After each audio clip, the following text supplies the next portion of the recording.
Jiruu Kaleef Har'aa.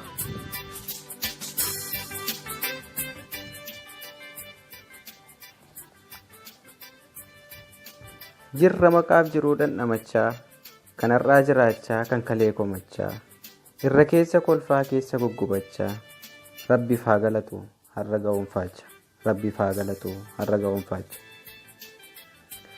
Taateewwan jiruudhaa waliin madaalchisee, kan siraa darbeera sichimna yaachisee, ofii gattaa'eetan sammuu imalchiisee, olis gadis fiigee sammuu of dhiphisee.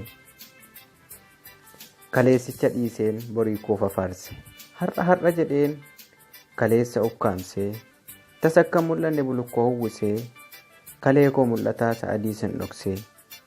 Ergan xiqqoo deeme reefu waa yaadadhe, osoon hin fagaatin ofirra dhaabbadhee, xiyyeeffannoo malee jarjartiin naan kutte.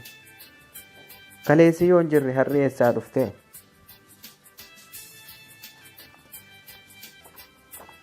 Jedhee tan dhaabbadhee waliin madaalchisee, bor kaleessa jedhee gidduurra dhaabbadhee, har'i kun har'uma bu'uurarraaf borii kanneen kaleessuma, yoo kaleessi hin jirre boris abjuudhuma jedheen ofiin falme dhaabbadhee kophuma.